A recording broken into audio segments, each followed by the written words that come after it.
Please, save my grandfather. I'm begging you. I had been working as a top-tier neurosurgeon abroad. But one day, my life took a turn, and I ended up in a situation where returning to my career as a doctor seemed impossible. For my recovery, I returned to my hometown after 10 years. There, I reunited with my beautiful childhood friend, but her grandfather suddenly collapsed. As she clung to me, crying and pleading for help, I held her shoulders gently and reassured her. I'm not just going to save your grandfather. I'll save you too. Save me? What do you mean by that? I looked into her eyes and nodded firmly. 3 months later. My name is Kai Nelson, a 38-year-old neurosurgeon who is currently on hiatus for personal reasons. It had been 10 years since I left for a foreign country to pursue my career, and I hadn't returned to my hometown even once.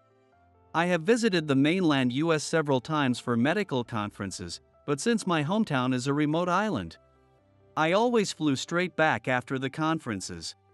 Who would have thought I'd come back to my hometown for this reason? I boarded a plane bound for Hawaii, gazing out at the endless ocean. Somewhere out there, people were living their daily lives, just as usual.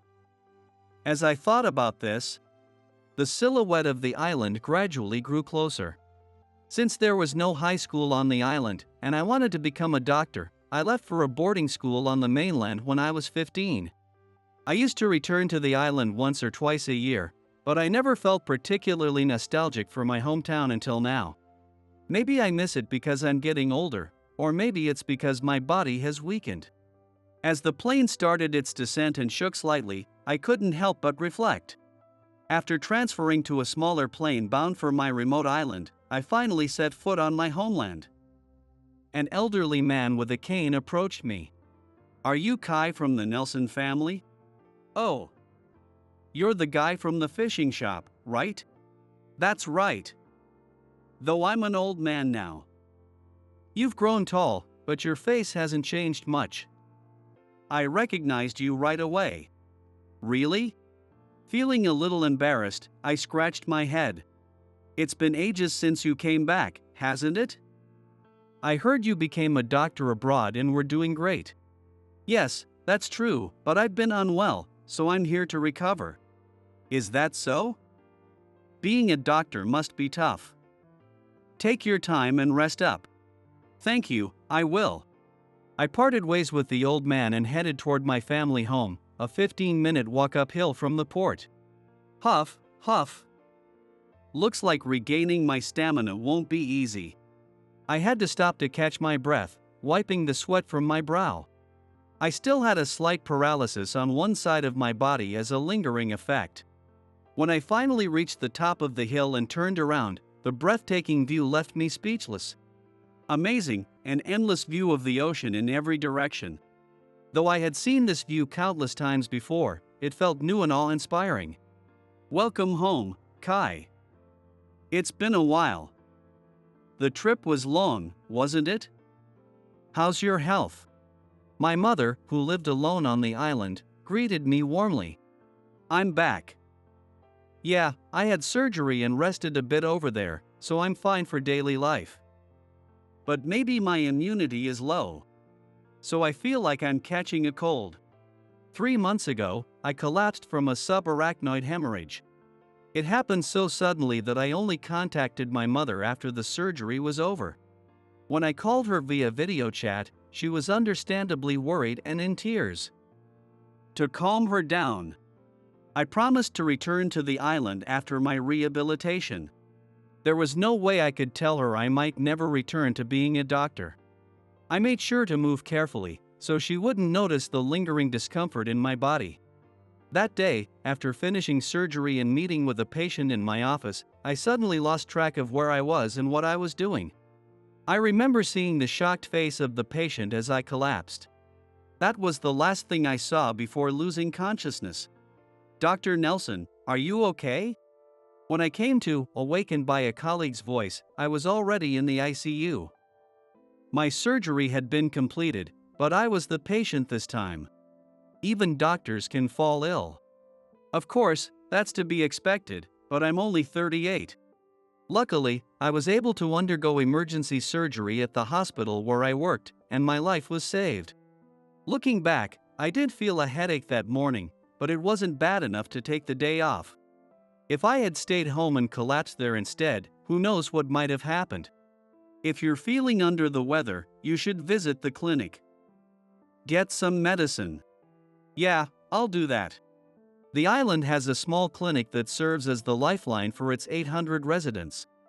I decided to visit the clinic the very day I arrived. Well, if it isn't Kai.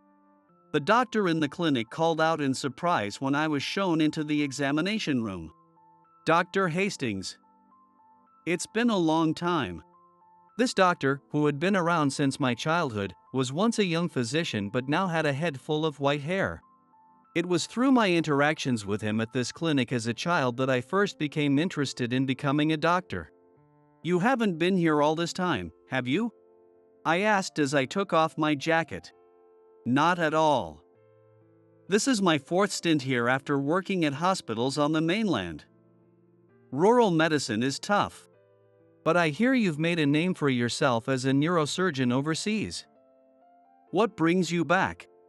Well, I've been unwell, so I'm taking a break from work and came back to recuperate. I shared my story with Dr. Hastings. I see. Doctors are human too, after all.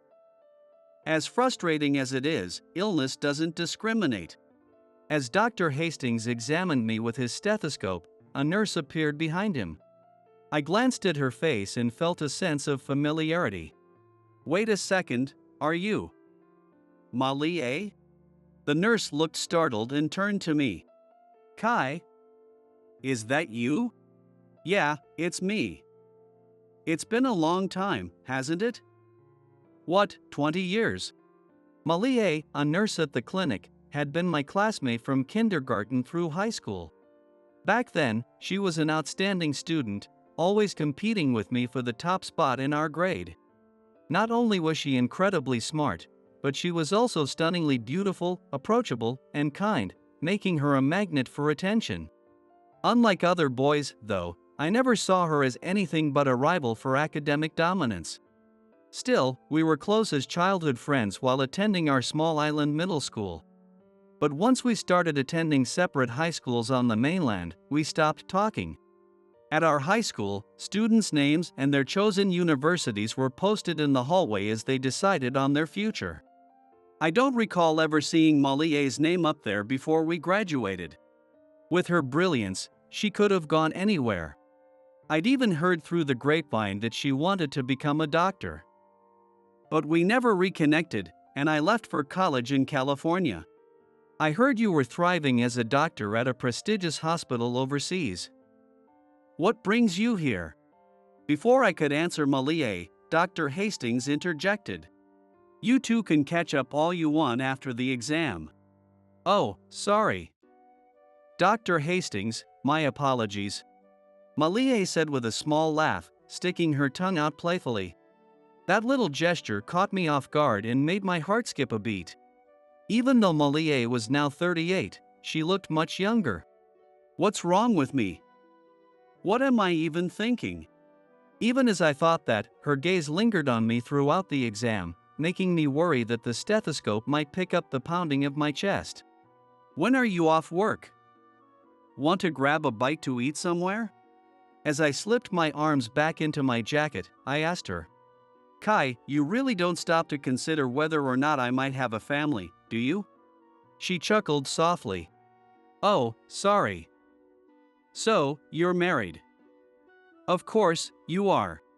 Feeling embarrassed, I scratched my head. I was just thinking of it as an old classmates' reunion, no ulterior motives or anything. Malia smiled warmly and shook her head. No, I understand. I'm sorry for saying something weird.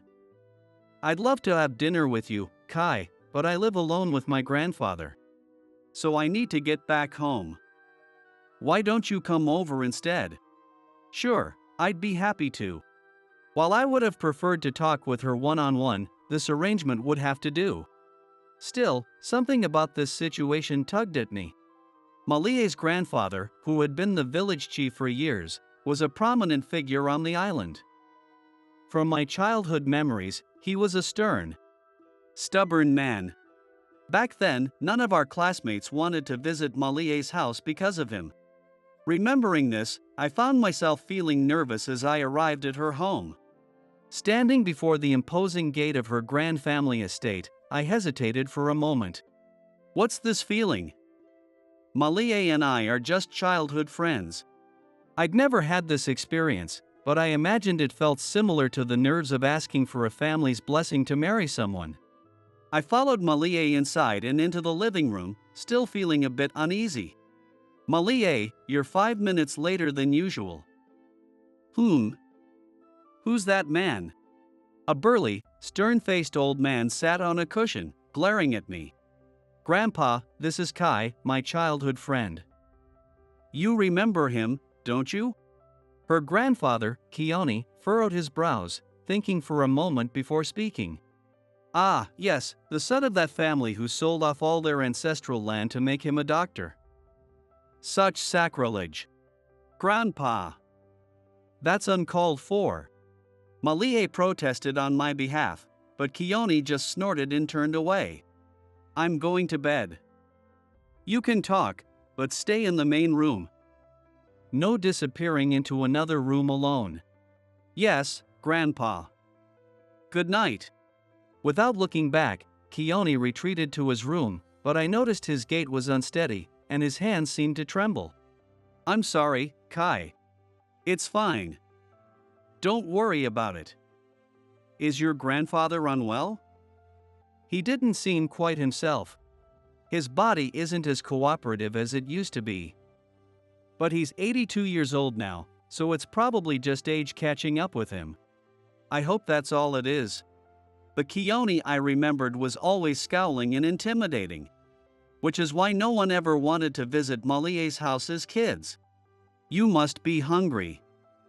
I cooked before work this morning. It's mostly food my grandfather likes, though. If I'd known you were coming, I would have made something special. Malie blushed slightly as she laid out dinner on the table. They were chicken long rice, poke, luo leaves with kalua pork, and hapia for dessert, all of which were Hawaiian dishes. I've missed this kind of homemade Hawaiian meal. They look amazing. Really? I'm glad. Malie smiled and sat across from me. As we shared the meal, we caught up on each other's lives. Despite the years apart, we naturally bonded over childhood memories. But when the conversation shifted to adulthood, Malie's tone grew somber. I'm so envious of you, Kai. Working in a prestigious hospital abroad. You really achieved your dream. She smiled, but her expression carried a hint of sadness. You wanted to be a doctor too, didn't you? I always thought you'd be out there practicing somewhere. I explained how I'd graduated from medical school, completed a residency program to hone my skills, and eventually secured a position as a neurosurgeon in a foreign hospital. My work often took me around every region, where I conducted surgeries and provided training. I had left for overseas 10 years ago. With her talent and drive, Malie could have easily achieved her dreams as well.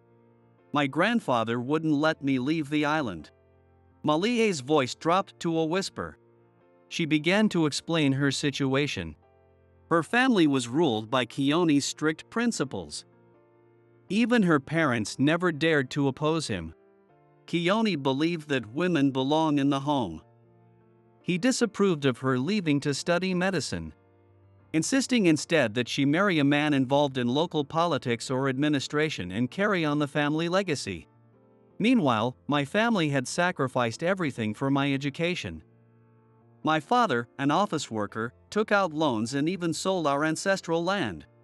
As Keone had scornfully mentioned, my family managed to scrape together enough funds. Malie's family, in contrast, had wealth and would never have struggled to pay tuition. Malie had everything she needed to become a doctor, but Keone's opposition forced her to reluctantly give up on her dream. He said if I was so determined to work in healthcare, he'd allow me to be a nurse at the clinic as long as I stayed on the island. So I went to nursing school under that condition. I see. I looked at Malie, who sat with her head slightly bowed. Working as a nurse at the clinic is fulfilling. The islanders rely on me, and I enjoy what I do. But even getting this job was through my grandfather's connections. He's been setting me up with matchmaking meetings, but none have worked out. So I'm still single. Malie's father, who worked for a major corporation, was frequently transferred for work. Her mother, unable to get along with Keone, had left the family. I managed to achieve my dream and repay my parents, but a doctor who falls ill and can't work is just another person. I'm a neurosurgeon. But I suffered a brain illness at this young age and still have lingering discomfort. I'm terrified of not being able to return to the field. When I expressed my fears, Malie, who had been downcast moments before, smiled warmly, perhaps trying to cheer me up. How long are you staying here, Kai? About a month. That's great. There's a festival this month. I think it'll be a nice change of pace. Want to go together? I remembered the festival from my childhood. It had always been a highlight of the year. Sure, let's go together. I agreed, and after enjoying dinner, I left Malie's home feeling much lighter. On the day of the village festival, I met up with Malie near the main venue. Sorry to keep you waiting, Kai. I turned at the sound of her voice and saw her in a vibrant muumuu, which is traditional Hawaiian clothing. Do you think it's too childish? I just really like this color. It suits you perfectly. It really brings out the best in you. I found myself dazzled by her presence, but I played it cool, trying not to show my nervousness. The festival was alive with food stalls and games. Despite being almost 40, Malie and I ran around like kids, laughing and enjoying ourselves. But a single sentence from her snapped me back to reality. My grandfather will be giving a speech as the village chief. We should go watch. When we reached the stage, a crowd had already gathered. Keone stood at the microphone, clearing his throat. We watched as he began his speech. Good evening, everyone. As your village chief, I am honored to welcome you to this festival. Today's weather has blessed us. And on such an auspicious day. Keone started strong, but then his words faltered. Grandpa? Malie's voice trembled as she spoke, and in the next moment, Keone collapsed onto his knees and fell to the stage floor. Panic erupted around us. Voices shouted, call the clinic doctor, and get the medevac helicopter. Grandpa! Grandpa! Malie and I waded through the crowd toward Keone, who was lowered from the stage. Keone was unconscious and not moving a muscle. One of the participants brought a car around and we carried him in. We headed to the heliport to wait for a doctor's helicopter coming from the Hawaii Island General Hospital. When the medevac arrived, both Malie and I accompanied Keone to the hospital. After initial tests, we were called into the consultation room to hear the results. This is a problematic location for a tumor, I said, immediately recognizing the issue as I examined the CT scan. Dr. Morton, who examined the patient, also has a difficult look on his face. That is not unreasonable. It is because the tumor is located in a very delicate area near the center of the brain. It's located in a very delicate area near the brain center. If the tumor continues to grow, surgery will become even more complicated. Considering his advanced age, we also have to evaluate whether he can endure the procedure. Dr. Morton's hesitation was evident as he explained the situation. Keone was the village chief and a prominent figure in the community. It was clear that Dr. Morton was reluctant to take on such a high-risk surgery. Please, I beg you, save my grandfather. Malie pleaded through tears. Just then, a nurse rushed into the room. The patient has regained consciousness. In the ICU, Keone opened his eyes and noticed Malie. With a faint nod, he acknowledged her presence. Malie held Keone's hand tightly as tears streamed down her face, and I couldn't help but think. Despite having her dream crushed by her grandfather, Malie is such a kind and caring granddaughter. I gazed at Malie's profile. After a week in the hospital, Keone was discharged and returned home. Dr. Morton said we need to discuss as a family whether to proceed with surgery. The medication is helping for now, but there's no telling when another episode might occur. At my age, I should probably retire as village chief as well. Keone sat slumped. He is indeed a scary and stubborn old man, but he is known for his political skills. A sea route between this remote island and the big island of Hawaii is scheduled to be launched next year to spread risk in the event of a disaster and to expand tourism sales channels. This is also the result of Keone's longtime efforts to reach out to influential people. I'll perform the surgery. What? Both Malie and Keone stared at me in shock. I'll do the surgery at my hospital. I promise I'll cure you. You're saying you can perform this surgery yourself? Yes. I can do it. Keone fell silent, clearly deep in thought. Give me some time to consider.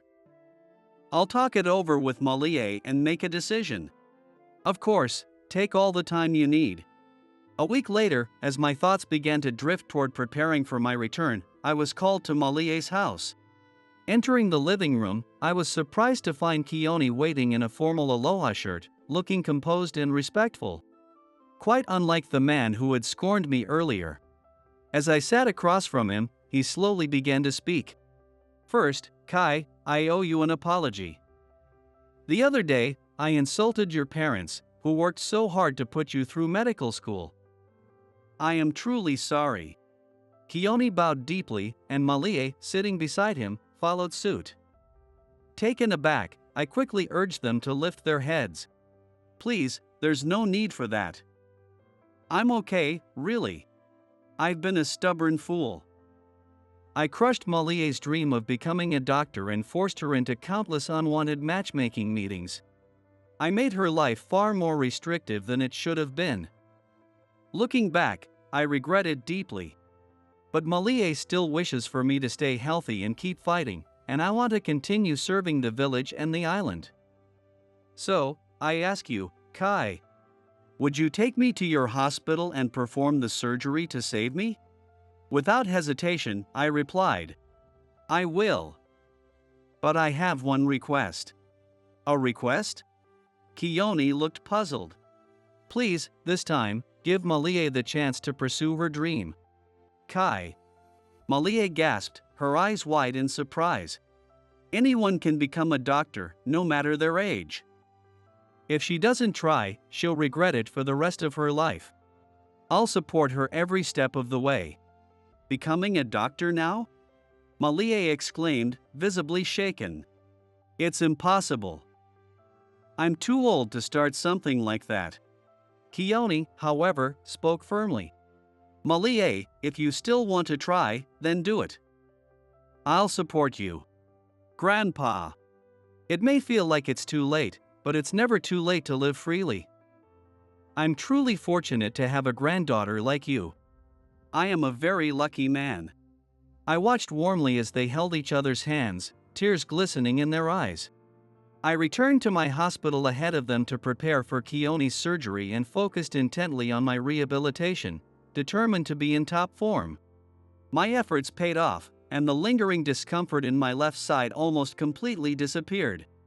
3 months later, Malie and Keone arrived at the hospital, ready for his surgery.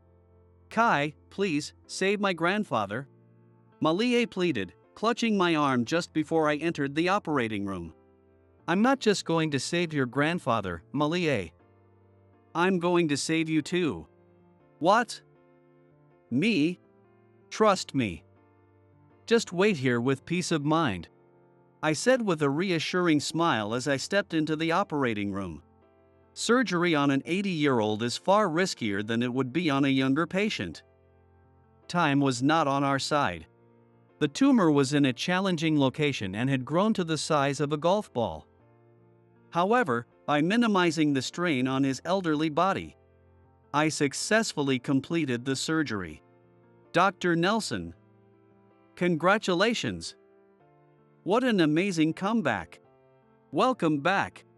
My colleagues showered me with words of praise. Who would have thought I'd be back in the operating room so soon? A profound sense of accomplishment filled my heart. Malia and Keone stayed for about a month, but tomorrow they were set to return to the island. Strange. I feel a little lonely, I thought, realizing how much I'd grown used to their presence. During Keone's hospital stay, Malia had been staying in my apartment located on the hospital grounds. She often mentioned taking walks around the sprawling campus while I was tied up with work. Though we didn't spend much time together, just knowing Malia was nearby brought me a surprising sense of comfort. But once they returned to the island, I didn't know when I'd see her again. Kai, you said you'd help me. What did you mean by that? On their last evening, Malia asked me this directly. If you still haven't given up on becoming a doctor, I'll come back to the US for you. I'll support you with everything, your studies, your life. And whatever it takes. You'd change your life for me? I can't let you do that. You've achieved your dream, overcome your illness, and made such an incredible comeback. You've already helped me, Malia. I helped you? How? Malia looked at me, her expression filled with curiosity. After I got sick, I thought I might never perform surgery again, or if I could, it would take years. But seeing you, even while burdened by your own frustrations, care so deeply for your grandfather, with such strength and kindness, gave me the motivation to push through. That's what helped me. Now, I want to be there to support you in chasing your dream. Kai. Malia, you've done more than enough for everyone else. You don't have to keep pretending to be strong anymore. Her expression softened, a mixture of relief and acceptance. I want your help. Please help me. I smiled warmly at her response. 2 months after Malia and Keone returned to the island, I received updates. Keone's recovery was going well, and he was determined to remain village chief until the new ferry route between the island and the big island of Hawaii was inaugurated. Malia and I stayed in constant contact. She had resolved to pursue her dream of becoming a doctor and had consulted Dr. Hastings at the clinic. He had enthusiastically supported her decision and promised to help however he could. I couldn't return to the island right away due to the many patients awaiting my surgeries. But I had begun preparing to leave my current hospital once my commitments were fulfilled. My plan was to transfer to a hospital on the Big Island to be closer to Malia. I was eagerly anticipating our reunion. When we met again, I planned to propose to her formally. For now, though, there were still patients depending on me. Doctors don't just save lives, but they save hearts too. And sometimes, they get saved in return. Just like I was. With that thought, I prepared myself and pushed open the door to the operating room.